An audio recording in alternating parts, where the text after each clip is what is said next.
أعوذ بالله من الشيطان الرجيم بسم الله الرحمن الرحيم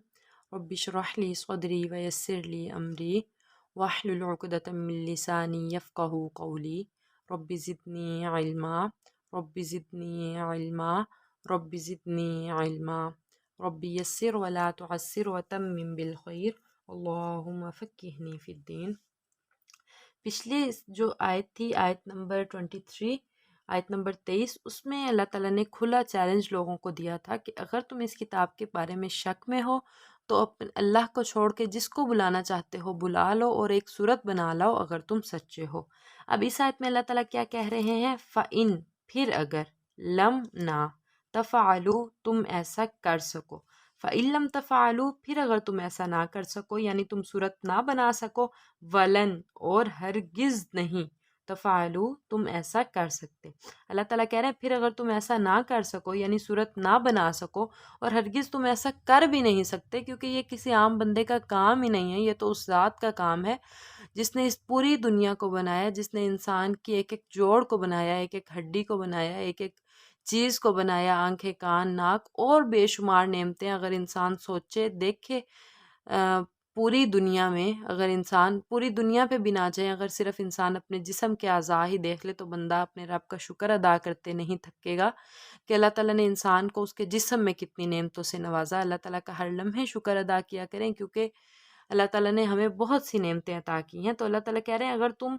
ایک صورت نہ بنا سکو اور ہرگز تم بنا بھی نہیں سکتے، فَاتَّقُوا، پھر تم ڈرو، النَّارَ، آگ سے، الَّتِی، وہ جس کا، وقودها، اس کا ایندھن ہوں گے، الناس، لوگ، والحجارۃ، اور پتھر۔ اگر تم ایسا نہ کر سکو اور ہرگز تم کر بھی نہیں سکتے تو اس آگ سے ڈرو جس کا ایندھن لوگ اور پتھر ہوں گے، استغفر اللہ، اعدت، جو تیار کی گئی، للکافرین، کافروں کے لیے۔ اللہ تعالیٰ کہہ رہے ہیں وہ آگ کو کس سے تیار کیا گیا، اس کا ایندھن کون لوگ ہیں؟ انسان اور پتھر ہیں، اور وہ کافروں کے لیے تیار کی گئی ہے۔ وبشری، اور خوشخبری دے دیجیے۔ قرآن مجید میں آپ یہ چیز نوٹ کریں گے کہ جب بھی جہنم کا ذکر آ رہا ہے تو اللہ تعالیٰ ساتھ مومنوں کو دلاسا دینے کے لیے جنت کا بھی ذکر کر دیتے ہیں کہ اگر جہنم کی سختیاں اتنی ہولناک ہیں، جہنم کی سزائیں اتنی ہیں، تو اللہ تعالیٰ نے جنت کو بھی بڑا خوبصورت بنایا ہے۔ یہ قرآن مجید کی ایک بڑی خوبصورتی ہے۔ ویسے تو قرآن کی ہر آیت، ہر لائن ہی بڑی خوبصورت ہے، لیکن اگر اس چیز کو ہم سمجھیں، جہاں پہ اللہ تعالیٰ جنت کا ذکر کرتے ہیں، مومنوں کو دلاسا دیتے ہیں، وہاں اللہ تعالیٰ جہنم کا بھی ذکر کرتے ہیں کہ اگر نیک کام نہیں کرو گے تو بدلے میں یہ ہے۔ اور اگر جہنم کا ذکر آ جاتا ہے پہلے کہ اگر غلط کام کرو گے تو جہنم ملے گی، تو ساتھ ہی اللہ تعالیٰ دلاسا دیتے ہیں کہ میرے بندو، ڈرنا نہیں ہے، گھبرانا نہیں ہے، پریشان نہیں ہونا، اگر اچھے کام کرو گے تو جنت بھی تمہاری طلبگار ہے۔ جی، اللہ تعالیٰ نے ادھر کافروں کا ذکر ہوا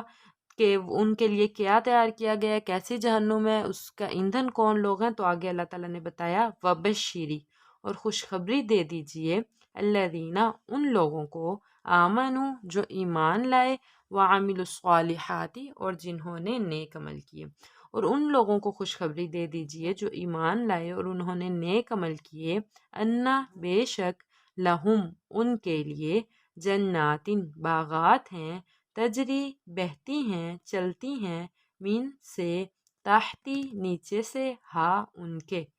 جن کے نیچے سے بہتی ہیں، الانہار، نہریں۔ کتنی خوبصورت جنت ہے۔ اللہ تعالیٰ کہہ رہے ہیں جو لوگ ایمان لاتے ہیں، نیک عمل کرتے ہیں، ان کو خوشخبری دے دیجئے ایسے باغات کی جن کے نیچے سے نہریں بہتی ہیں، کلما، جب کبھی، روزی کو، وہ رزق دیے جائیں گے، منہا، اس جنت سے، من ثمراتن، پھلوں سے، رزقن، کوئی بھی رزق، جب کبھی انہیں پھلوں میں سے جنت میں کوئی رزق دیا جائے گا، قالو، تو وہ کہیں گے، ھذا الذی، یہ وہی ہے جو رزقنا، ہمیں دیا گیا۔ اللہ تعالیٰ کہہ رہے ہیں کہ جب انہیں اس جنت میں کوئی رزق دیا جائے گا، پھل دیے جائیں گے، تو وہ کہیں گے، ھذا الذی رزقنا، یہ تو وہی ہے جو ہمیں دیا گیا،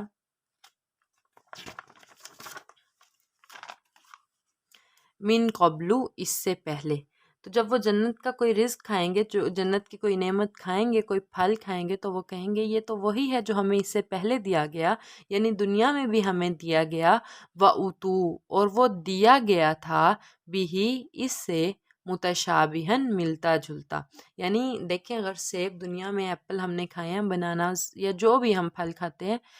وہی پھل جنت میں بھی ہوں گے، لیکن حدیث مبارکہ کے الفاظ ہیں کہ جنت کی نعمتیں تو ایسی نعمتیں ہیں جن کو کسی آنکھ نے دیکھا نہیں، کسی کان نے سنا نہیں، کسی دل میں ان کا تصور نہیں آیا۔ ہم باتیں تو کرتے ہیں جنت میں یہ ہوگا، جنت میں وہ ہوگا، جنت کی نعمتوں کا ہم ذکر کرتے ہیں، لیکن ہم لوگ جہاں تک بھی سوچ لیں کہ جنت میں یہ بھی ہے، جتنی بھی اوپر ہماری خواہش ہے ہم لے جائیں کہ یہ بھی ہوگا وہ بھی ہوگا، لیکن پھر بھی حدیث میں ہمیں دیا گیا کہ جنت کی نعمتیں تو وہ ہیں جن کو نہ تو کسی آنکھ نے دیکھا، نہ کسی کان نے سنا، اور نہ ہی کسی دل میں تصور آیا۔ تو جب مومن بندہ جنت میں پھل کھائے گا تو وہ کہے گا یہ تو وہی ہے جو ہمیں دیا گیا تھا دنیا میں، وَأُتُوا بِهِ مُتَشَابِهًا۔ تو اللہ تعالیٰ کہہ رہے ہیں دنیا میں تو اس سے ملتا جلتا دیا گیا تھا، یعنی شکل سیم ہوگی لیکن ٹیسٹ میں بہت فرق ہوگا۔ وَلَهُمْ، اور ان کے لیے، فیہا، اس جنت میں، ازواجن، بیویاں ہوں گی، مطہراتن، پاکیزہ، اور ان نیک بندوں کے لیے، نیک لوگوں کے لیے جنت میں پاکیزہ بیویاں ہوں گی، وہم، اور وہ، فیہا، اس میں، خالدون، ہمیشہ رہیں گے۔ اللہم جعلنا منہم، اے اللہ ہمارا بھی شمار ان لوگوں میں کر دے جو جنت میں جائیں گے، ہمیں بھی اپنی جنت میں داخل فرما دے۔ اللہ تعالیٰ کہہ رہے ہیں جنت وہ ہے، اور جو ایمان لاتے ہیں، جو نیک عمل کرتے ہیں، انہیں ایسی جنت کی خوشخبری دے دیں جن کے نیچے سے نہریں بہتی ہیں۔ جب بھی مومن لوگوں کو کوئی رزق دیا جائے گا تو وہ کہیں گے یہ تو وہی ہے جو ہمیں دنیا میں دیا گیا تھا۔ تو اللہ تعالیٰ کہہ رہے ہیں دنیا میں تو اس سے ملتا جلتا دیا گیا تھا، اور جنت میں ان کے لیے پاکیزہ بیویاں ہوں گی، اور وہ اس جنت میں ہمیشہ رہیں گے۔ سبحان ربک رب العزت عما یصفون، وسلام علی المرسلین، والحمد للہ رب العالمین۔